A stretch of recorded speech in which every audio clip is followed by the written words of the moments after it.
இப்போ நம்ம பார்க்க போகிறது வந்து டிஸ்க் ஸ்ட்ரக்சர் பற்றி கொஞ்சம் டீட்டெயில்ஸ் பார்ப்போம். அதுக்கப்புறம் டிஸ்க் ஷெடியூலிங் அல்காரிதம்னா என்ன, அது எப்படி அதோட ப்ரொசீஜர் என்னன்னு பார்ப்போம். ஃபஸ்ட்டு டிஸ்க் ஸ்ட்ரக்சர்னால் என்னென்னு ஒரு சிம்பிளான ஒரு வியூவில் பார்க்கலாம். நார்மலாக ஒரு டிஸ்க், அதாவது ஒரு சிடி இருக்குதுன்னு வச்சுக்கோங்களேன். ஸோ அந்த சிடியில் நிறைய லைன்ஸ் இருக்கும். ஸோ அந்த லைன்ஸ்குள்ளே தான் எல்லாமே ஸ்டோர் ஆகும். அதாவது நம்ம ஏற்றி வைக்கிற ஆடியோவாக இருந்தாலும் சரி, வீடியோவாக இருந்தாலும் சரி, இந்த லைன்ஸ்குள்ளே தான் ஸ்டோர் ஆகும். ஸோ அந்த சிடியில் உள்ள லைன்ஸ்குள்ளே இந்த மாதிரி ஸ்டோர் ஆகுது.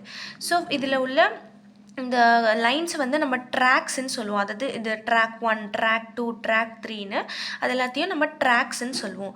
ஸோ அது ஏற்றி வைக்கிறோம்ல அந்த மெமரிஸை, ஸோ அதை ஏற்றி வைக்கிறது ஸ்டோரேஜ் ஸ்பேஸ்ன்னு சொல்லுவோம். இந்த ஸ்பேஸ், அதாவது ட்ராக் 1லேருந்து ட்ராக் 2க்கு போகிற நடுவில் ஒரு ஸ்பேஸ் இருக்குல்ல, அது ஸ்டோரேஜ் ஸ்பேஸ்ன்னு சொல்லுவோம். ஸோ ஒரே ஒரு ரவுண்ட்குள்ளே இந்த மாதிரி செக்டாராக பிரியுது. ஸோ இது வந்து செக்டார்னு சொல்கிறோம். ஸோ இதுதான் நார்மலான ஒரு சிடியோட கன்ஸ்ட்ரக்ஷன். ஸோ இப்போ இந்த சிடியோட ட்ராக் வந்து 49 இருக்குன்னா 0லேருந்து ஸ்டார்ட் ஆகும். ஸோ நமக்கு டோட்டலாக 50 இருக்கும். இது ஒரு சிடினா ஓகே. இதே வந்து நம்ம வந்து ஒரு மெமரி ஸ்பேஸில் இந்த மாதிரி ஒரு 3 சிடி போட்டிருக்கோம். 3 நிறைய கூட இருக்கலாம். ஸோ அப்பர் சிடியில் எந்த கனெக்ஷனும் இருக்காது, லோவர் சிடியிலும் அவுட்டரில் எந்த கனெக்ஷனும் இருக்காது. அப்பர் சிடியிலும் சரி, லோவர் சிடியும் சரி, நடுவில் மட்டும் இருக்கிற எல்லா சிடிஸ்க்கும் இந்த மாதிரி கனெக்ஷன்ஸ் இருக்கும். இது ஒரு சிலிண்ட்ரிக்கல் இதில் அட்டாச்சாக இருக்கும். ஸோ இதுதான் ஃபைண்டிங் டேட்டா. ஸோ இப்போ வந்து இதோட சீக்கிங் டைமை கண்டுபிடிப்போம். இதுதான் இந்த சிடியோட ரொட்டேஷ்னல் லெண்டன்சியெல்லாம் நம்ம கண்டுபிடிப்போம். ஸோ இப்போ சிங்கிள் செக்டார் வந்து 30 அப்படின்னு இருக்குன்னா 30, இப்போ டோட்டல் என்ன நமக்கு 50. ஸோ 30 × 50 1500 அந்த மாதிரி கூட வரும். ஜென்ரலான ஒரு டிஸ்க் ஸ்ட்ரக்சர்னால் இது இப்படி இருக்குன்னு மட்டும் தெரிஞ்சுக்கிட்டா போதும். நெக்ஸ்ட் நம்ம வந்து இப்போ டிஸ்க் ஷெடியூலிங் அல்காரிதம்க்கு போவோம். ஸோ இந்த டிஸ்க் ஷெடியூலிங் அல்காரிதமில் மொத்தம் நமக்கு 6 டைப்ஸ் இருக்குது. என்னென்னா FCFS, SSTF, scan, CScan, look அப்படின்னு இருக்குது. FCFSனால் என்னென்னா ஃபஸ்ட்டு கம் ஃபஸ்ட்டு சர்வ்னு அர்த்தம். நெக்ஸ்ட்டு எஸ்எஸ்டிஎஃப்னா என்னென்னா ஷார்ட்டஸ்ட் சீக்கிங் டைம் ஃபஸ்ட் அப்படின்னு அர்த்தம். நெக்ஸ்ட்டு ஸ்கேன், CScan, லுக் அப்படின்ட்டு இருக்குது. ஃபஸ்ட்டு இந்த ஃபஸ்ட் கம் ஃபஸ்ட் சர்வ் என்ன சொல்ல வருதுன்னா, ரீட் ரைட் அதாவது ரீட் பண்ணுறதுக்கும் ரைட் பண்ணுறதுக்கும் அந்த ஹெட்டை இனிஷியலைஸ்டு பொசிஷனாக நமக்கு ஒரு வேல்யூ கொடுப்பாங்க. ஸோ இங்கே 15 கொடுத்துருக்காங்க. ஸோ இப்போ நம்ம வந்து ஒரு காமன் நம்பர் எடுத்துக்கலாம். இப்போ 0 to 150 வரைக்கும் அந்த ட்ராக் வந்து நம்பர் அவைலபிளாக இருக்கிற மாதிரி. ஸோ இந்த மாதிரி நமக்கு கொஷின்ஸ் கொடுத்துருவாங்க. எந்த வேல்யூஸ் கொடுத்தாலும் சரி, நமக்கு இனிஷியலைசேஷன் பொசிஷனுக்கு ஒரு நம்பர் கொடுத்துருவாங்க.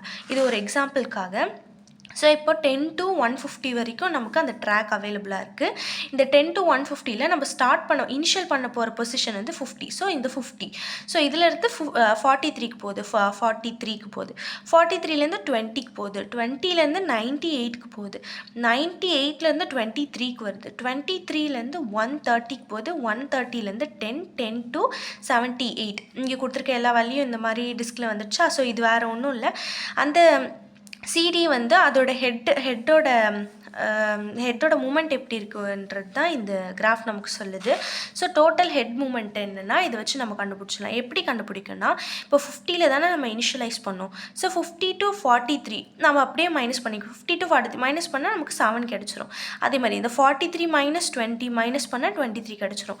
இந்த நெக்ஸ்ட் 23 - 98 மைனஸ் பண்ணால் 78. ஸோ இதே மாதிரி ப்ரீவியஸ் வேல்யூவோட கரண்ட் வேல்யூவை மைனஸ் பண்ணி நமக்கு எடுத்து வச்சுக்கணும் கடைசி வரைக்கும் எல்லாமே.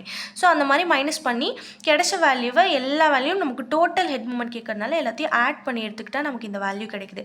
ஸோ இதே மாதிரி தான் நம்ம பண்ணணும். இது வந்து ஃபர்ஸ்ட் கம் ஃபர்ஸ்ட் சர்வ்க்கு நம்ம இந்த மாதிரி பண்ணிட்டோம். செகண்ட் வந்து ஷார்ட்டஸ்ட் சீக்கிங் டைம் ஃபஸ்ட் அப்படின்னா என்னென்னா, அதே தான் இங்கே இருக்க இல்லையா வேல்யூ, இந்த வேல்யூவே தான் நம்ம இங்கே அப்ளை பண்ண போகிறோம்.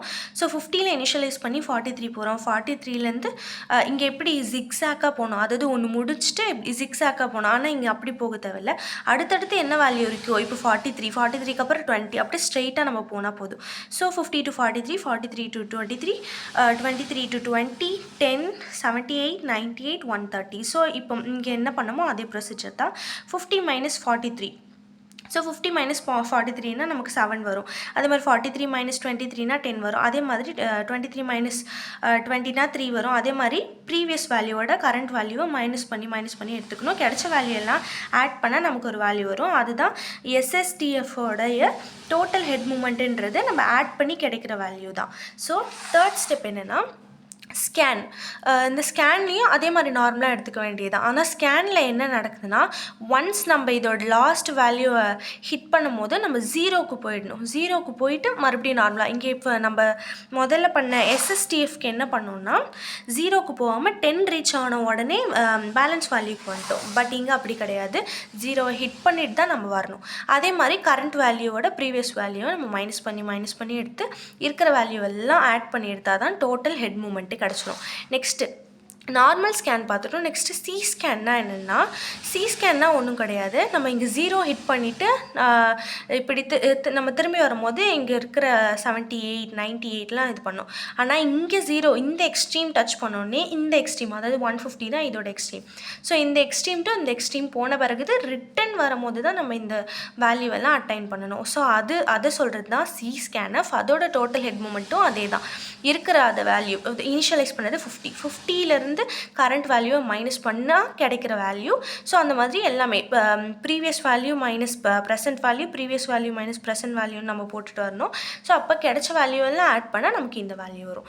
ஸோ நெக்ஸ்ட் வந்து சி லுக் பார்க்குறோம். சி லுக் என்னென்னா, சி லுக்கும் அதே மாதிரி தான். சி லுக்கில் என்ன நடக்குது மட்டும் பார்க்கணும். எப்பயுமே நம்ம 10 கிட்ட வந்துட்டால் ஒன்று ஜீரோவை ஹிட் பண்ணுவோம், இல்லைனா ரிட்டன் போகும்போது இப்போ ஃபார் எக்ஸாம்பிள் இதெல்லாம் பார்த்திங்கன்னா நம்ம ஜீரோவை ஹிட் பண்ணலைனாலும் ரிட்டன் பண்ணும்போது நார்மலாக வந்துட்டோம். இங்கே பார்த்திங்கன்னா ஜீரோவை ஹிட் பண்ணோம், அது ஸ்கேனுக்கு ஜீரோவை ஹிட் பண்ணோம், நார்மலாக வந்துட்டோம். சி ஸ்கேனுக்கு ஜீரோ ஹிட் பண்ணிவிட்டு 150யும் ஹிட் பண்ணிவிட்டு வந்தோம். ஆனால் சி லுக்குக்கு வந்து நார்மலாக 10 வந்தோடனே 150 ஹிட் பண்ணிவிட்டு அதுக்கப்புறம் 130 98 78ன்னு வரணும். இதுக்கும் அதே டோட்டல் ஹெட் மூமெண்ட் கண்டுபிடிக்கிறதுக்கு அதே ப்ரொசீஜர் தான். Present value minus previous value minus present வேல்யூன்னு பண்ணால் நமக்கு கிடைக்கிற வேல்யூ அதை ஆட் பண்ணி போட்டுக்கணும். நெக்ஸ்ட்டு லுக்குக்கு வந்து என்னென்னா, லுக்குன்றது வந்து நம்ம நார்மலாக ஸ்டார்டிங்கில் நம்ம இது படித்தோம் இல்லையா, ஸோ அந்த மாதிரி தான். இப்போ வந்து 50 to 43 அதே மாதிரி நார்மலாக நம்ம ட்ரா பண்ணிக்கலாம் அந்த ஆங்கிள்ஸ் எல்லாம். ஸோ ட்ரா பண்ணிட்டு ப்ரீவியஸ் வேல்யூ மைனஸ் ப்ரெசென்ட் வேல்யூன்னு கிடச்சா நமக்கு டோட்டல் ஹெட் மூமெண்ட் கிடச்சிரும். ஸோ அதோட வேல்யூ வந்துடும். ஸோ இதுதான் வந்து டிஸ்க் ஷெடியூலிங் அல்காரிதம். ரொம்ப சிம்பிளான அல்காரிதம் தான். நம்ம ஜஸ்ட் என்ன கொடுத்துருக்காங்களோ, என்ன வேல்யூஸ் கொடுத்துருக்காங்களோ அதை அப்படியே கிராஃப் போட்டுக்க வேண்டியதுதான். என்ன இப்போ வந்து எஃப்சிஎஃப்எஸ் ஃபஸ்ட் கம் ஃபர்ஸ்ட் சர்வுக்கு அந்த கிராஃப் ஒரு மாதிரி ஒர்க் ஆகும். நெக்ஸ்ட் வந்து ஷார்ட்டஸ்ட் சீக்கிங் டைம் ஃபஸ்ட்க்கு ஒரு மாதிரி ஒர்க் ஆகும். ஸோ எதுக்கு கிராஃப் எந்த மாதிரி ஒர்க் ஆகுதுன்னு மட்டும் நீங்கள் பார்த்துக்கிட்டிங்கன்னா உங்களுக்கு ஈஸியாக இதெல்லாம் புரிஞ்சிடும். So that's all. தேங்க்யூ.